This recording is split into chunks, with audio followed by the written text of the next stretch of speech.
Esame šalia Lietuvos krepšinio mekos, Kauno sporto halės. Visai netrukus ant parketo įžengs Kauno technologijos universiteto ir Vytauto didžiojo universiteto ekipos. Jos skaus dėl teisės vadinti stipriausia Lietuvos studentų krepšinio lygos ekipa ištisus metus. Ką mano apie šį dvikovą studentai? Ne vieną Europos, pasaulio ir netgi olimpinį čempioną mačiusią Kauno sporto halėje šįkart svečiuosis kiek menkesnio ryškumo žvaigždės. Tačiau kova dėl to nebus mažiau atkakli. Dviejų Kauno aukštųjų mokyklų derbyje Kauno technologijos bei Vytauto didžiojo universitetų rinktinės kausis dėl Lietuvos studentų krepšinio lygos čempionų titulo. Kągi apie būsimą dvikovą mano akademinis Kauno jaunimas? Eime ir sužinosime. Ar žinote, koks studentų sporto renginys artėjančių metų drebins Kauno sporto halę? Taip, žinau, kad tai artėja studentų krepšinio lygos finalas. Ar ketinate jame dalyvauti ir stebėti renginį gyvai? Ne, neketinu ten vykti, nes esu pats ne kaunietis, todėl nebus kaip jame ir sudalyvauti. Žinoma, būtinai, juk čia yra finalas, reikia pažiūrėti. Daug draugų mėgsta krepšinį, žadam su draugais neiti. Ar finale turite palaikomą komandą? Taip, tai Kauno technologijų universiteto komanda. Taip, žinoma, tai yra Kauno technologijų universiteto krepšinio komanda. Ir kurią komandą laikytumėte dvikovos favoritais?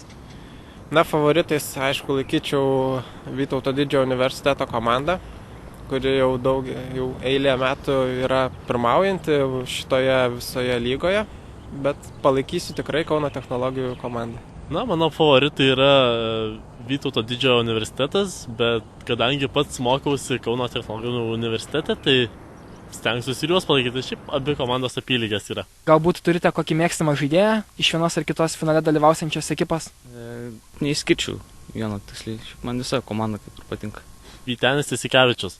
O Vytauto didžiojo universitete tai Adas Juškevičius. Ko tikitės iš būsimo finalo?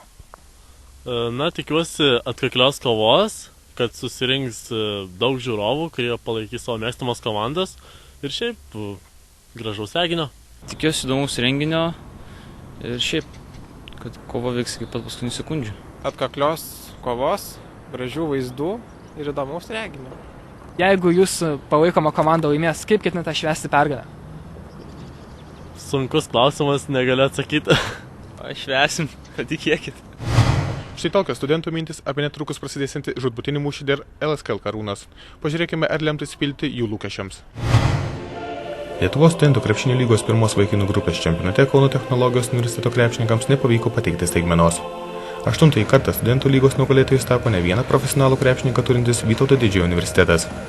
Technologai rungtynės pradėjo kiek blankiau ir rungtynių pradžioje turėjo 9 taškų deficitą, tačiau nesiruošė nuleisti rankų. Kovojo dėl kiekvieno kamuolio, grūmėsi dėl kiekvieno centimetro aikštėje ir antrojo kėlinio pabaigoje priartėjo iki 6 taškų – 34-40. Vis dėlto prieš prasidedant didžiajai pertraukai Mindaugas Kuzminskas tritaškių metimų sugrąžino savo komandai turėtą pranašumą. Po didžiosios pertraukos Kadu vėl kilo į šturmą bei sužaidė atkarpą 14-6, po taiklių Edgaro Stanionio baudų sumažino atsilikimą iki minimumo – 51-50. Tačiau daugiau patirties turintis varžovai vėl atitolo, o prieš lemiamą ketvirtį susikrovė dviženklę taškų persvarą – 68-56. Po šio epizodo Katu krepšininkams nebepavyko priartėti ir pergalę rezultatu 86-74 iškovojo Vytauto didžiojo universiteto krepšininkai. Vadų ekipos gretose nesulaikomas buvo Mindaugas Kuzminskas, jis pelnė 27 taškus. Katu komandoje išsiskyrė Edgaras Stanionis ir Gediminas Orlik pelnė po 23 taškus, tačiau šių taškų buvo per mažai ir eilinį kartą vadų ekipa tapo stipriausia Lietuvos studentų komanda. Kaip sakiau, mūsų pergalingą žygį sustabdė pagaliau finale, nes iškovojame kitai 10 pergalių iš eilės ir tai, kaip suprantu, tai yra mūsų KTU instituto yra rekordas, šitos komandos rekordas per daugelį metų. Jėgos, sakyčiau, buvo tikrai pakankamai, nėra tokios lygiavertės. Na, komanda VDU sudaryta iš tokių žaidėjų, kurie yra vis tik tai sudaro pagrindą Lietuvos studentų rinktinės, kuri ruošiasi universiadai. Normaliam treneriui, kaip sakau, plika akimi matomi tie meistriškumo trūkumai. Komanda ir ginasi pakankamai gerai VDU ir turi meistriškumą puolime, sakysim, turi savo lyderius, yra du žalgiriečiai, Milaknis, Kuzminskas, kurie šiandien tą ir įrodė. Yra žaidėjai ir neturime mes dėl ko, taip jau sakyčiau, prisikabinti.